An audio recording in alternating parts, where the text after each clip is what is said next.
Greetings in the precious name of Jesus Christ. ಯೇಸು ಕ್ರಿಸ್ತನ ಅತಿ ಅಮೂಲ್ಯವಾದ ನಾಮದಲ್ಲಿ ನಿಮ್ಮೆಲ್ಲರನ್ನು ಅಭಿನಂದಿಸುತ್ತೇನೆ.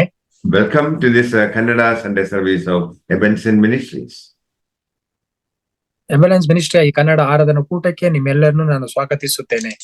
For today's meditation, let us turn to Isaiah chapter 10, verse 27. ಈ ದಿನ ನಾವು ದೇವರ ವಾಕ್ಯ ಧ್ಯಾನ ಮಾಡೋದಕ್ಕೆ ತೆಗೆದುಕೊಳ್ಳೋಣ. ಯೆಶಾಯ 10:27ನೇ ವಚನ.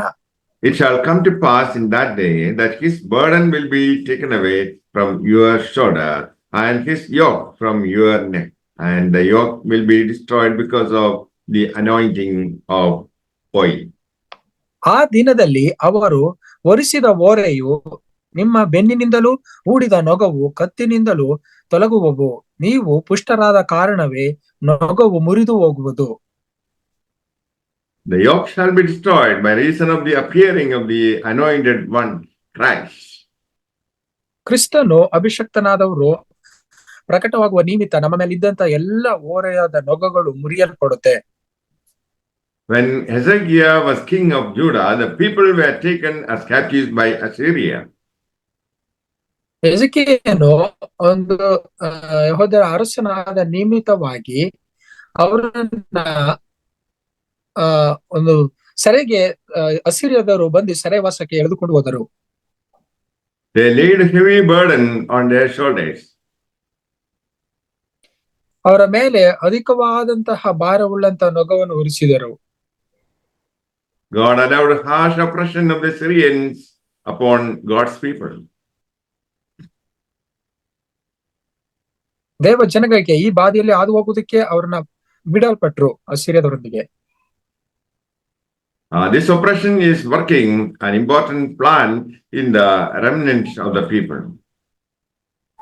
ಇದು ಯಾರೆಲ್ಲ ನಿನ್ನೂ ಸಹ ಆ ಸ್ಥಳದಲ್ಲಿ ಜನಗಳು ಉಳ್ಕೊಂಡಿದ್ರು ಅವರೆಲ್ಲರಿಗೂ ಸಹ ಅತಿ ಮುಖ್ಯವಾದ ಕೆಲಸ ಆಗ್ಬೇಕಾಗಿತ್ತು. ಅದರಿಂದನೇ ಈ ತರ ನಡೆಸಿದ್ರು.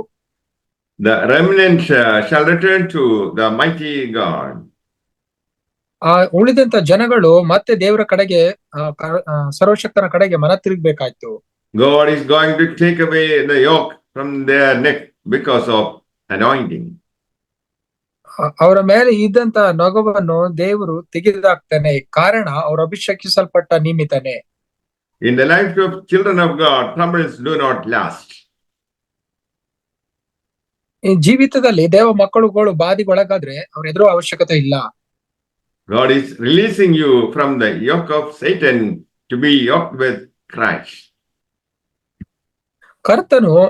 ಕರ್ತನಾದ ದೇವರು ನಮ್ಮ ಮೇಲಿದ್ದಂತ ನೊಗವನ್ನು ಸೈತಾನನ ಹಾಕಲ್ಪಟ್ಟಂತ ನೊಗವನ್ನು ಕ್ರಿಸ್ತನು ಮಾಡ್ತಾನೆ. The Gospel according to Saint Matthew chapter 11 verses 28, 29 and 30. ನಾವು ಮತ್ತಾಯ 11, 28, 29 ವಚನ ನೋಡಿಕೊಳ್ಳೋದಾದ್ರೆ, Come to me, all you who labor and heavy laden, and I will give you rest. Take my yoke upon you and learn from me, for I am gentle and lowly in heart, and you will find rest for your souls. For my yoke is easy and my burden is light. ಎಲೆ ಕಷ್ಟಪಡುವವರೇ, ಓರೆ ಹೊತ್ತವರೇ, ನೀವೆಲ್ಲರೂ ನನ್ನ ಬಳಿಗೆ ಬನ್ನಿರಿ, ನಾನು ನಿಮಗೆ ವಿಶ್ರಾಂತಿ ಕೊಡುವೆನು. ನಾನು ಸಾತ್ವಿಕನು ದೀನ ಮನಸ್ಸುಳ್ಳವನು ಆಗಿರುವುದರಿಂದ ನನ್ನ ನೊಗವನ್ನು ನಿಮ್ಮ ಮೇಲೆ ತೆಗೆದುಕೊಂಡು ನನ್ನಲ್ಲಿ ಕಲಿತುಕೊಳ್ಳಿರಿ. ಆಗ regardless of the situation, you come to Jesus for rest. ನಮ್ಮ ಜೀವಿತದಲ್ಲಿ ವಿಶ್ರಾಂತಿ ಇಲ್ಲದಂತೆ ಎಲ್ಲವನ್ನು ಕಳ್ಕೊಂಡ ವ್ಯವಸ್ಥೆಯಲ್ಲಿ ನಾವು ಇರುವಾಗ ಯೇಸು ಕ್ರಿಸ್ತನ ಬಳಿಗೆ ಬರುವುದಾದ್ರೆ, people are struggling to be successful and to observe the religious regulations. ಜನಗಳು ಆ ಒಂದು ಯಶಸ್ಸನ್ನ ಕಾಣೋದಕ್ಕೆ ತುಂಬಾ ಬಾಧೆ ಪಡ್ತಾರೆ. ಕಾರಣ ಏನಪ್ಪಾ ಅಂತಂದ್ರೆ, ಅವರೆಲ್ಲರೂ ಸಹ ಧಾರ್ಮಿಕವಾದ ಕಾರ್ಯಗಳಲ್ಲಿ, ಒಂದು ಯೋಜನೆಗಳಲ್ಲಿ, ನಿಯಮಗಳಲ್ಲಿ ಒಳಗಾಗಿದ್ದಾರೆ. The Lord's yoke is constrained by the word of God. ಕರ್ತನ ಒಂದು ನೊಗ ಯಾವುದಪ್ಪ ಅಂತಂದ್ರೆ, ಅದು ದೇವರ ವಾಕ್ಯದಿಂದ ಹಾಕಲ್ಪಟ್ಟಿರುವಂತ ನೊಗನೆ. For the helpless to be yoked to Jesus Christ, God wants to write the word in their hearts. ಅಸಹಾಯಕತೆ ಸ್ಥಿತಿಯಲ್ಲಿ ಇರುವಂತವರು ಯೇಸು ಕ್ರಿಸ್ತನ ನಗುವನ್ನು ಹೊತ್ತುಕೊಳ್ಳುವುದಾರೆ ಅವರ ಅವರ ಹೃದಯದಲ್ಲಿ ದೇವರ ವಾಕ್ಯವನ್ನು ಬರೀತಾನೆ ದೇವರು. Jesus is asking to learn from him. ಯೇಸು ಕ್ರಿಸ್ತರು ನಮಗೆ ಬೋಧಿಸ್ತಾರೆ, ನನ್ನಿಂದ ಕಲಿತುಕೊಳ್ಳಿರಿ. He is meek and lowly. ಆತನು ಸಾತ್ವಿಕನು, ದೀನ ಮನಸ್ಸುಳ್ಳವನು. He is meek in the sense that he is not resisting opposition. ಆತನು ವಿರೋಧಿಸುವಂತರಲ್ಲ, ಆತನು ದೀನ ಮನಸ್ಸುಳ್ಳವನು. He is lowly means no self-esteem. ದೀನತೆ ಉಳ್ಳ ಅಂತಂದ್ರೆ ಆತನು ಕೆಳಗೆ ಹಾಕಲ್ಪಟ್ಟಂತ ಸ್ಥಿತಿಗೆ ಒಳಪಟ್ಟವನು. Jesus wants you to take his yoke. ಯೇಸು ಕ್ರಿಸ್ತರು ನಮ್ಮೆಲ್ಲರನ್ನು ಕೇಳಿಕೊಳ್ಳುವುದೇನೆಂದ್ರೆ ಆತನ ನಗುವನ್ನು ಹೊತ್ತು ನಡೀರಿ. Everything of the enemy is destroyed because of anointing. ಶತ್ರು ಎಲ್ಲ ವಿಷಯದಲ್ಲೂ ಅವನು ನಾಶವಾಗುವುದು ಆ ಒಂದು ಅಭಿಷೇಕದ ನಿಮಿತ್ತನೇ. Yoke of Jesus is easy and light. ಯೇಸು ಕ್ರಿಸ್ತನ ನಗುವು ಹಗುರವಾದದ್ದು, ಅದು ಸರಳವಾಗಿದೆ. Yoked with Christ, you can walk under the power of Christ. ಯಾವಾಗ ಕ್ರಿಸ್ತನೊಂದಿಗೆ ನಮ್ಮ ನಗುವನ್ನು ಹೊತ್ತು ನಡಿತೀವೋ ಅವಾಗ ಯೇಸು ಕ್ರಿಸ್ತನ ಶಕ್ತಿಯಿಂದ ನಾವು ನಡೆಯಲ್ಪಡ್ತೀವಿ. You must come out of the captivity of sin and Satan.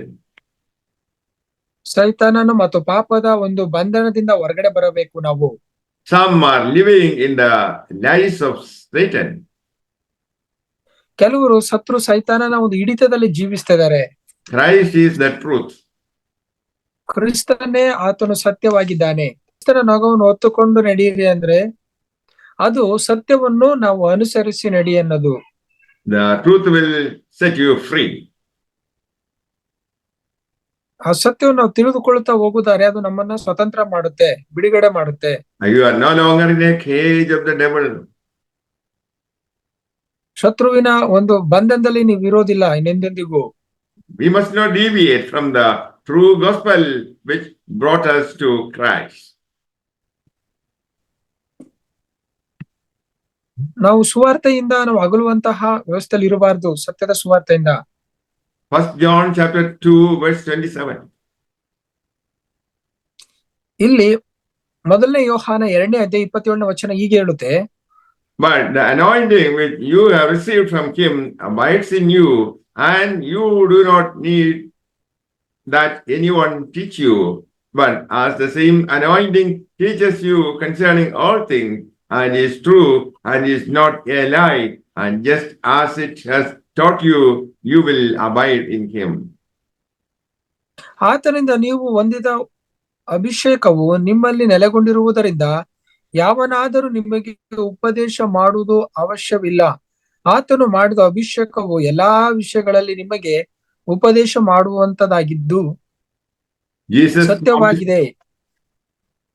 Jesus promised the eternal life which we obtain by accepting Christ and what he did at the cross.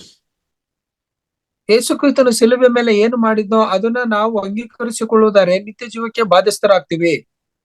Not be deceived by false teaching or doctrines of devils. ಶತ್ರು ಸೈತಾನನ ಒಂದು ತಪ್ಪಾದ ಬೋಧನೆಗಳಿಗೆ ಒಳಗಾಗಬಾರದು ನಾವು. Anointing help us to ascertain if what we hear is scriptural or not. ದೇವರ ಇದು ವಾಕ್ಯಾನುಸಾರವಾದದ್ದು ಅಲ್ಲದನ್ನೋದನ್ನ ಅಭಿಷೇಕವು ನಮಗೆ ತಿಳಿಸಲ್ಪಡುತ್ತೆ. Believer needs anything that is not already found written in the word. ಈ ಲೋಕದಲ್ಲಿ ಏನ್ ಬರೆಯಲ್ಪಟ್ಟಿದೆಯೋ ಅದಲ್ಲ, ಆದ್ರೆ ಈ ವಾಕ್ಯದಲ್ಲಿ ಏನೆಲ್ಲ ಹೇಳಲ್ಪಟ್ಟಿದೆಯೋ ಅದನ್ನ ತಿಳಿದುಕೊಳ್ಳೋದು ವಿಶ್ವಾಸಿಗಳಿಗೆ ಅತಿ ಮುಖ್ಯವಾದದ್ದು. The Holy Spirit will guide us into all truth. ಪರಿಶುದ್ಧಾತ್ಮ ದೇವರು ನಮ್ಮೆಲ್ಲ ಸತ್ಯತೆಗಳಿಗೆ ನಡೆಸುವಾತನಾಗಿದ್ದಾನೆ. What we are taught by the Holy Spirit regarding the word of God helps us to abide in Christ. ಕ್ರಿಸ್ತನಲ್ಲಿ ನೆಲೆಗೊಳ್ಳುವಂತೆ ಪವಿತ್ರಾತ್ಮನು ಏನೆಲ್ಲ ಬೋಧಿಸ್ತಾನೋ ಅದು ನಮಗೆ ಸಹಾಯ ಮಾಡುತ್ತದೆ. Galatians chapter 5 verse 1. ಗಲಾತ್ಯ 5:1 ವಚನ ಹೀಗೆ ಹೇಳುತ್ತದೆ, Stand fast, therefore, in the liberty by which Christ has made us free, and do not be entangled again with a yoke or bondage. ಕ್ರಿಸ್ತನು ನಮ್ಮನ್ನು ಸ್ವತಂತ್ರದಲ್ಲಿ ಇರಿಸಬೇಕೆಂದು ನಮಗೆ ಬಿಡುಗಡೆ ಮಾಡಿದನು. ಅದರಲ್ಲಿ ಸ್ಥಿರವಾಗಿ ನಿಲ್ಲಿರಿ, ದಾಸತ್ವದ ನೊಗದಲ್ಲಿ ತಿರುಗಿ ಸಿಕ್ಕಿಕೊಳ್ಳಬೇಡಿರಿ. May the Lord bless you all with these words. Amen. ಈ ವಾಕ್ಯದ ಮೂಲಕ ಕರ್ತ ನಿಮ್ಮನ್ನು ಆಶೀರ್ವದಿಸಲಿ. ಆಮೇನ್.